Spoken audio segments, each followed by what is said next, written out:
International Relations and Cooperation Dr. Naledi Pandor is today delivering DIRCO's budget vote speech at Good Hope Chambers in Parliament. Let's take you live there now. Yesterday, the Honourable Minister Pandor openly told the international community that the BRICS nations are now actively working together to challenge the global predominance of values and principles that have been promoted over many decades. What are these values that you seek to challenge, Minister? Freedom, justice, tolerance, democracy.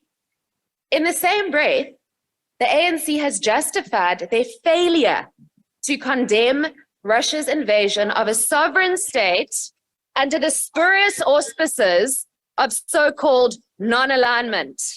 Honourable members, imagine the international community had refused assistance to this nation under the same auspices during the apartheid regime. You see, the plagues of despotism, genocide, and war are only defeated when democracies work together to preserve a rules-based international order that respects the right to self-determination, the principle of territorial sovereignty, and a rules-based international order. Democracy was not achieved in South Africa through the barrel of a gun, and civil war was averted because countries throughout the world who shared our progressive vision worked with us to defeat nationalism, oppression, and tyranny. The hypocrisy of the ANC in turning their back on these very values and the global solidarity that helped to ensure South Africa's freedom in the first place from the grips of illegitimate rule is truly staggering. That a crumbling former liberation movement, who now enjoys less than 50% of the populist support, is willing to abandon South Africa's commitment to constitutionalism and trade on the fortunes of 60 million people in order to protect an alleged war criminal is a direct indication of how desperate the ruling party has become to shore up patronage with Moscow. Honourable members, the ANC's intellectually dishonest rhetoric about neocolonialism is transparent and it needs to be called out. Cadres like to come up here and talk to us about the global south being underdeveloped because of raw material and mineral resource exploitation by the West. But the facts tell a different story. Last year, 36% of South Africa's exports went to three main Western markets. Machinery and value-added manufactured goods totaled 31% of South Africa's exports to the United States, whereas a much higher percentage of raw materials were exported to BRICS countries. 77% of FDI stock into South Africa in recent years came from the EU, the UK, and the US. China and Russia accounted for a mere 6.2%. Russia currently accounts for as little as 0.3% of South Africa's trade ties. We do not even have a trade agreement with BRICS states, and trade ties with the West worth 400 billion rand are now at risk. Let's also put to bed the myth that somehow the ANC owe a particular debt of gratitude to Russia for assistance provided during the struggle. This is a whitewash of history. The fact is that while Soviet Russia provided assistance to the ANC, so did Soviet Ukraine. In fact, more than 328 Umkhonto-we-Sizwe fighters were trained at Odessa in Soviet Ukraine between 1963 and 1965, including ex-ANC Minister Ronnie Kasrils. Honourable Minister, for many years, the world has watched the direction in which the ANC is taking this nation with increasing disbelief. South Africa now faces the real risk of being expelled from its single most important trade partnership, AGOA, all because the ANC wants to bend to the will of a Kremlin warmonger and protect donations that are being channeled to your party by Russian oligarchs. As the ANC continues to squander any last remaining goodwill from the international community, constitutionalists at the highest levels of government are no longer willing to stand back. Let me tell you, Honourable Minister Pandor, you have got high-ranking officials in your own department who are now willing to move against you in order to do what is good and right for the future of this country. The DA will not stand back. Thank you, Honorable Member. Honorable Msana.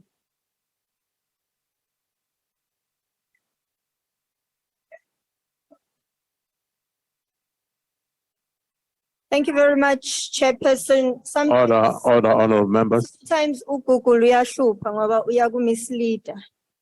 Chairperson, 2023 marks 10 years of unbroken struggle for economic freedom in our lifetime, during which the EFF has been calling for the unity of the African continent from Cape to Cairo, Morocco to Madagascar.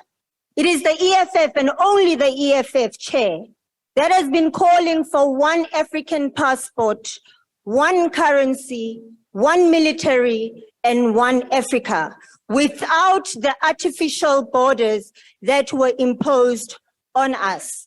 It's been 10 years in which the EFF has been advocating for the infrastructure of the African continent to be upgraded for the ease of trade amongst African states. Over the past 10 years, Chairperson, the economic freedom fighters have secured seats in the Namibian parliament and has had a successful national conference in Liberia and has also an electoral certificate that warrants us to contest elections in Liberia.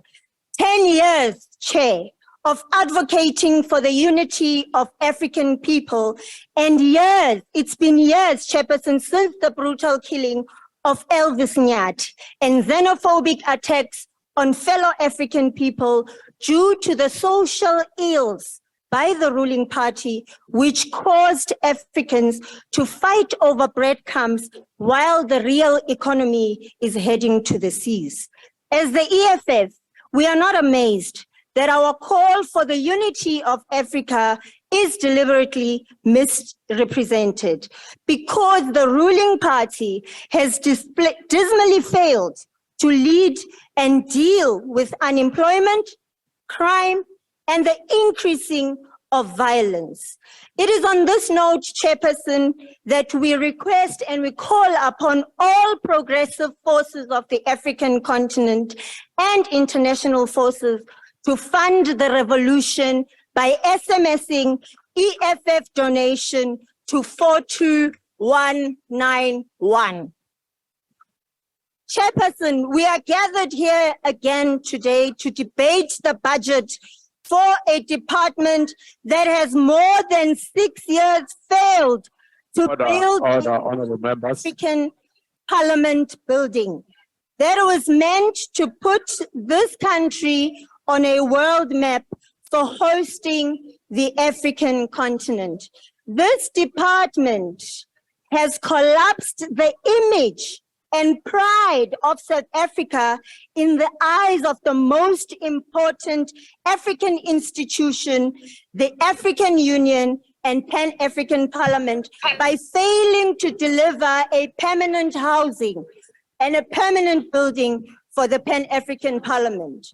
It does not matter how much we emphasize on the unity of the African continent, but as a country, we have failed to house Pan-African Parliament.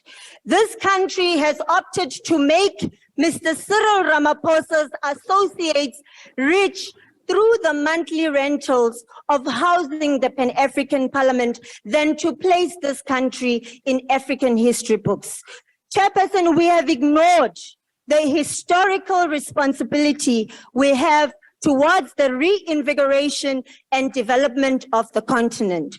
We have abandoned our leadership role in chanting an authentically Pan-Africanist agenda in the continent, and we are paying the price for that. Had we had a strong Pan-Africanist voice in the continent, the African continent herself would be able to resolve many crises such as the ongoing war in Sudan the destabilization of Eritrea, the conflicts in Ethiopia, the ongoing negative role played by France in African countries that are France's former colonies.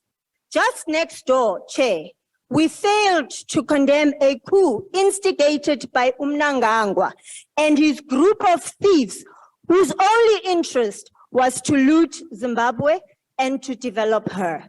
Mnangagwa is now using his country as his personal spaza shop, while millions of Zimbabweans are starving. Chairperson, we must condemn the double speak from the highest political office in this country. Do we continue being members of the International Criminal Court or not? Why did Mr. Ramaphosa announce that we are withdrawing from the ICC only for him to change tact a few days later? What is our position on the intensified imperial aspirations of the United States? At the moment, despite the best efforts of Minister Pandor, South Africa does not have a foreign policy. We move from extreme right to extreme left without ever grounding our pronouncements on solid policy perspective. Therefore, Chairperson, as the EFF, we reject this budget vote. Thank you very much. The Honorable Sangwa.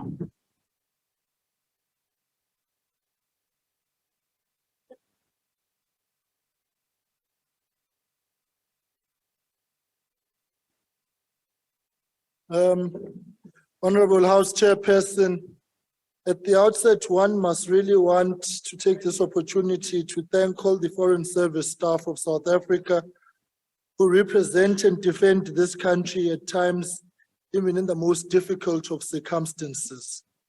And of course, to thank the Minister and her team for what is very rare in this Parliament, which is the ability to respond to questions. Hope that that discipline can be migrated to other ministers. So Minister, thank you very much and your team for that. In another capacity, Minister, I think it would be remiss of me. We do not thank you, Deputy Minister Boetes and the DG Dango for all the assistance you gave in ensuring the appropriate facilitation of President Olusegun Obasanjo on the occasion of him delivering the first annual Prince Mangosuthu Buthelezi annual lecture in March. Siyathokoza kakhulu.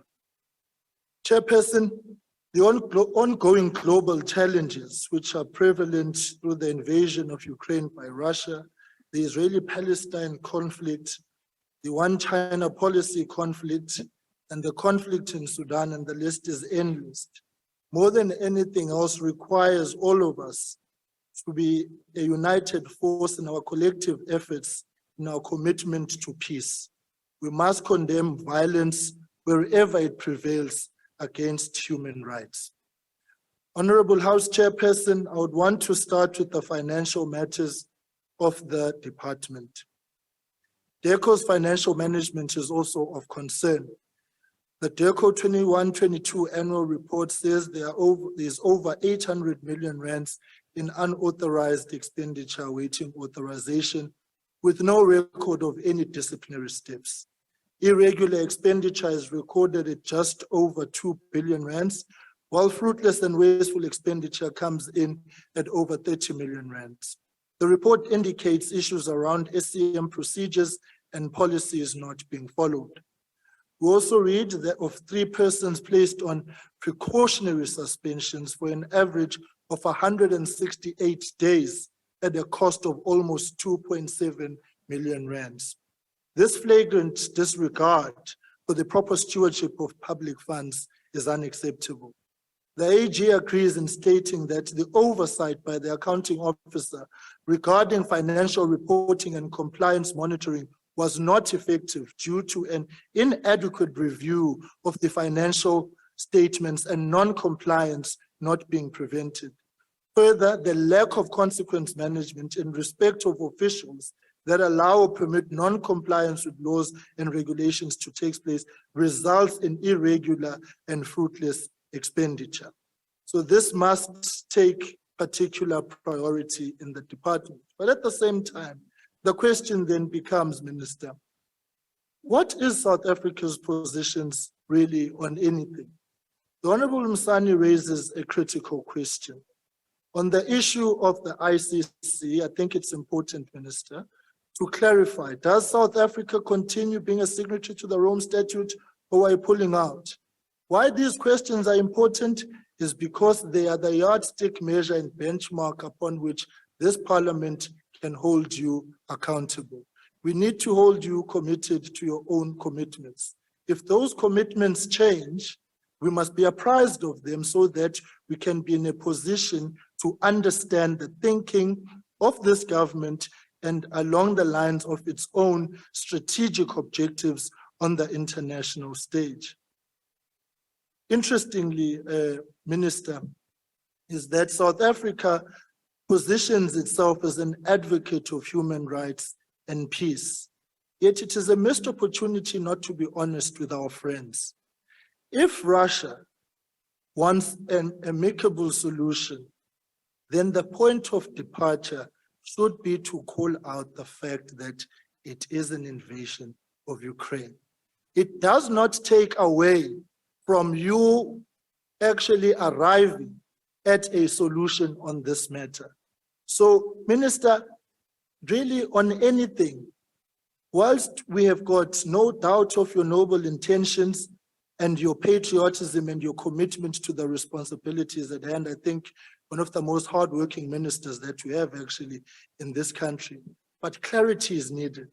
And at this point, it's lacking. And when it's lacking, it's difficult to know who's who in the zoo and what's what in the zoo. Thank you, House Chairperson. Thank you very much, Honorable Member. The Honorable Dr. Mulder. God, the Chief Whip.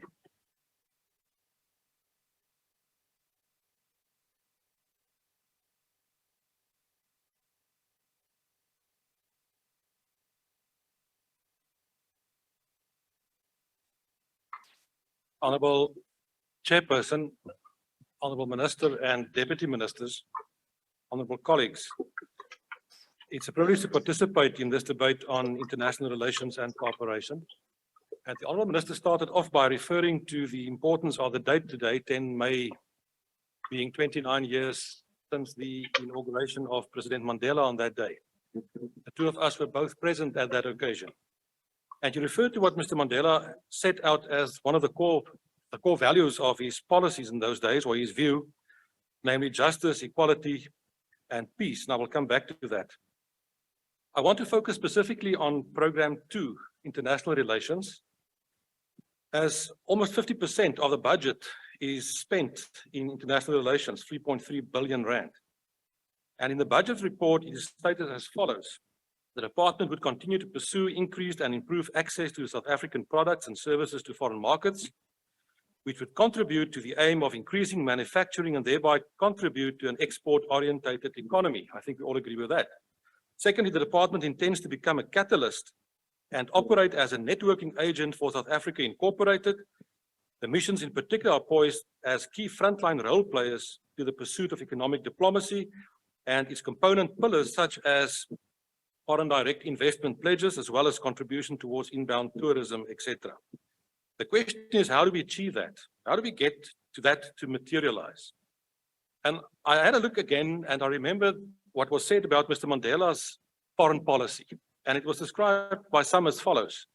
It could be seen as idealism, the importance of moral values and universalism. Further to this, he adopted the principle of universality, and in foreign policy, he encompassed universal liberal ideals and human rights specifically, and that placed South Africa in the unique, respected position to mediate in conflicts around the world. We were respected as a country. And the question is if that is still the case.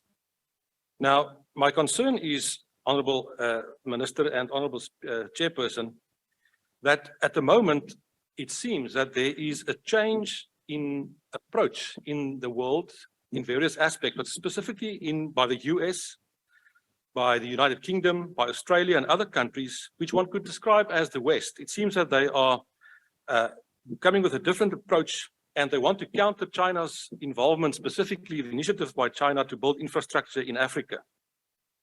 And the impression that one gets is that they won't see rhetoric and buzzwords such as non-alignment or neutrality, or as you stated today yourself, that those relationships with those countries should not be neglected, that they do not see that as sufficient to necessarily to continue giving us access to their markets and agreements. And I think that is a very important and a very sincere concern that we should have. I listened to your speech very carefully, Honourable Minister, and you played a lot of emphasis on BRICS, obviously, and our involvement in BRICS. You referred to the Russia-Ukraine conflict, and you say that we are concerned about that conflict and that you think diplomatic resolution is the case, and I think that is correct. And you also emphasized the role that BRICS could play in the processes going forward, and you said the theme for Africa is, for BRICS is BRICS and Africa. You refer to the other trading partners, US and Europe, and you say they should not be neglected. My concern is, Chairperson, that I don't think that is necessarily enough. To tell them that we don't want them to be neglected, I don't think if they care if we neglect them. Maybe we should be more concerned about that. And if you look at the reality, our exports to the US in 2022 was approximately $10.7 billion US. 38 times more than we export to Russia in that period, where we exported $282.85 million. It's a huge difference. If we continue in that vein, we may run the risk, obviously, that those markets may be becoming more and more difficult for us. And I was concerned that in your speech, you didn't refer to the AGOA situation at all. Maybe the Deputy Minister who was part of the delegation would refer to that. I hope so. That was the delegation by Mr. Cynthia Mufamadi. I think it's relevant. Unless we don't care, if we don't mind that we run in the risk in terms of US and those kind of experts. Well, that's just the reality. The fact of the matter is, Honourable Minister, that it seems that our emphasis is so much on BRICS and everything surrounding that, that we take the rest for granted. And I think that will be a huge mistake. But hopefully the Deputy Minister will speak just now and he will inform us perhaps of what was done in terms of the AGOA agreement. I think it's absolutely essential to think that we can just accept that that will be the case in future. Thank you very much, Honourable Dr. Meldo. The Honourable KRJ Mishra.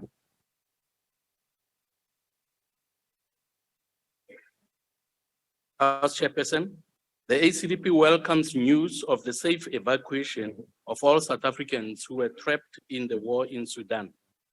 According to the Sudanese army, 2 of the nation's neighbors have been supplying the RSF rebels with weapons, ammunition, and other goods. Also, some groups in Ethiopia are reportedly taking advantage of the conflict by trying to retake parts of their common border. Has the minister and her department verified these reports, and what is going to be done to mitigate further attempts to escalate more tension or create another source of conflict? In 2016, the African Union adopted the Lusaka Roadmap to African Peace by 2020. This was a comprehensive plan which provided for proper funding for the African Standby Force, ways to stop rebel forces from accessing guns, money, and other essentials during times of war. Where is that African Standby Force that is now so needed to intervene in the war in Sudan? In 2018, there was an all-time high number of countries in conflict on our continent. The ACDP is convinced that the AU should develop the political will to stop African wars by confronting both destabilizers of peaceful coexistence and known instigators of wars. This department takes great pride in emphasizing the centrality of Africa as the focus of South Africa's foreign policy. It should do more to call for investigations of who instigates and funds warring partners, particularly the rebels in these conflicts on the continent. South Africa's Pan-Africanist vision of unity, solidarity, and a common African destiny of peace, development, and prosperity should be seen to be aggressively leading efforts to hunt down those who are distributing illegal guns on the continent.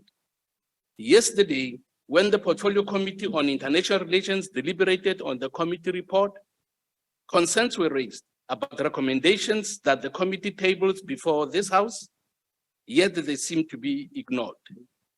Some noted that this committee has been rendered useless as requests for trips to do oversight over the 116 South African missions abroad are mostly turned down. A question was raised on whether the apparent reluctance to allow oversight visits abroad is a way of hiding for the committee that the appalling, deteriorating, and dilapidated state that some governments' properties are in should not be seen. The suspension and ultimate removal. Thank you very much, Honorable Minister. The Honorable, the Deputy Minister of International Relations.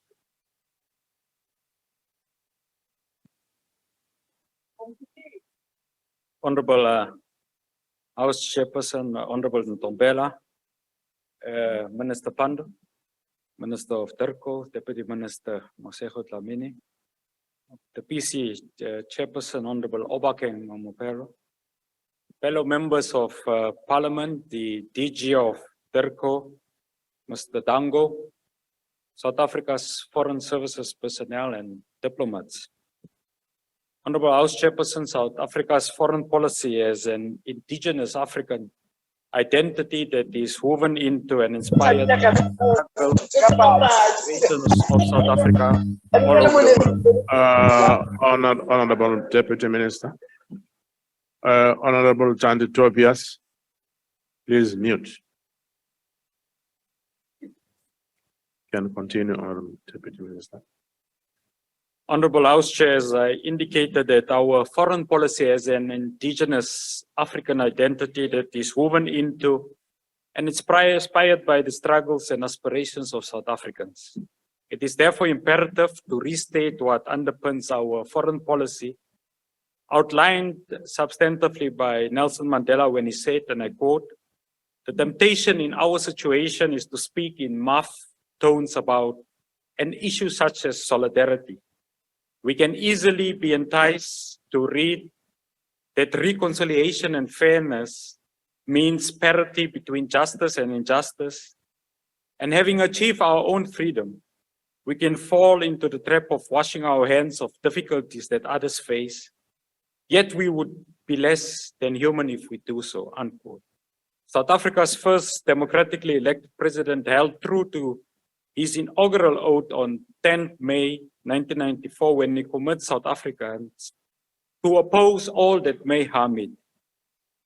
Honorable members, what constitutes harm to South Africans and what continues to inspire our steadfast solidarity with the oppressed people in the world is that today we mark 75 years since the 1948 mass displacements of Palestinians known as the Nakba or the Palestine catastrophe by the State of Israel. We marked 61 years of the 1962 Cuban embargo, an economic blockade by the United States of America, and 48 years since the 1975 colonial occupation of the land of the Sahrawi people by the Kingdom of Morocco.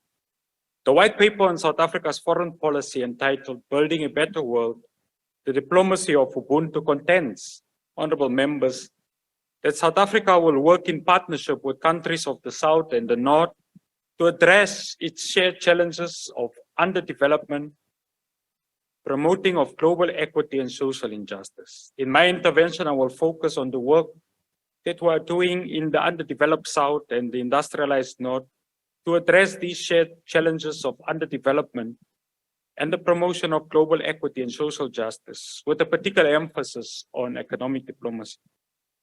Honorable members, South Africa has preferential market agreements with the USA, EU, and the UK, which account for, amongst others, to 906 billion of South Africa's exports.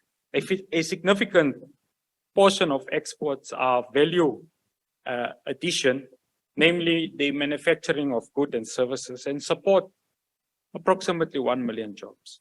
Therefore, ladies and gentlemen, honorable members, these account for 38% of foreign pledges in the investment drive and 78% of our FDI stocks.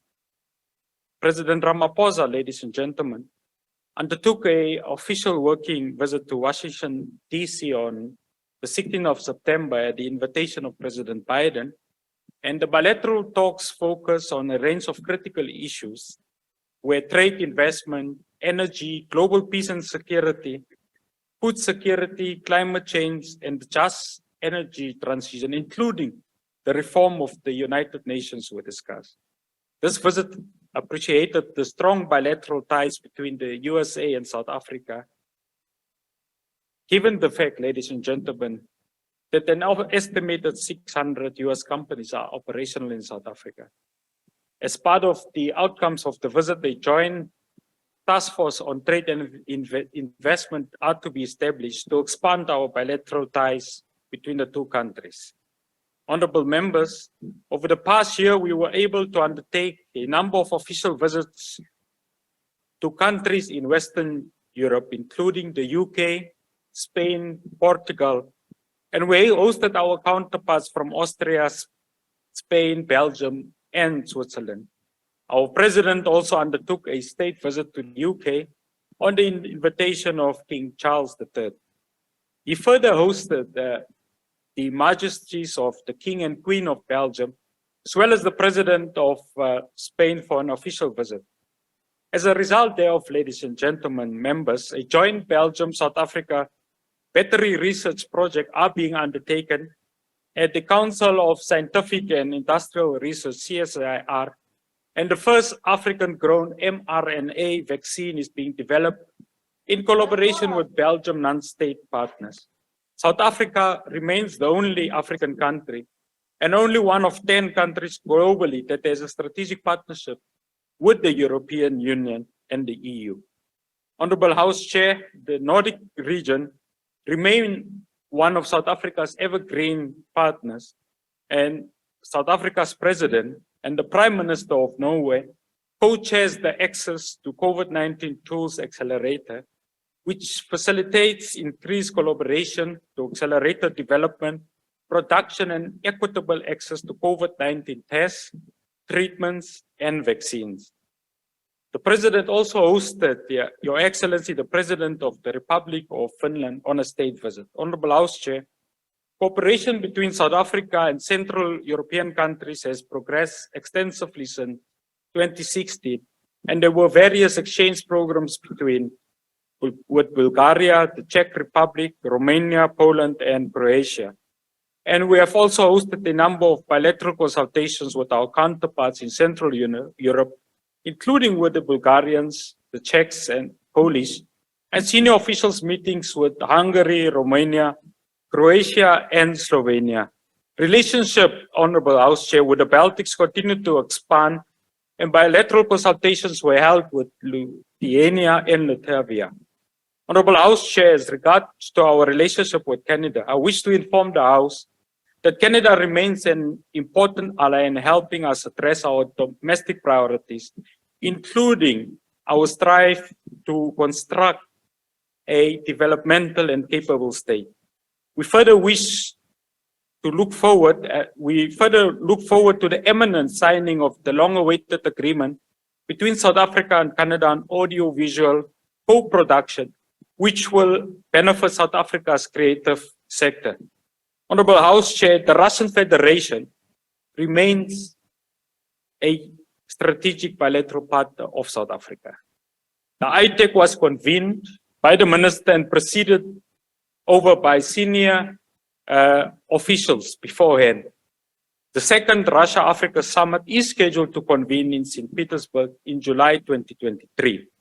Honorable House Chair, in Latin America and the Caribbean, We have convened a number of political consultations and meetings which were held with Brazil, Cuba, Chile, Ecuador, Guyana, Jamaica, Uruguay, and Venezuela. We remain steadfast, honorable members, in our solidarity with the people of Cuba as they battle effects of decades of sanctions and economic blockade. The Cubans stood with us in our darkest hour and continue to do so today.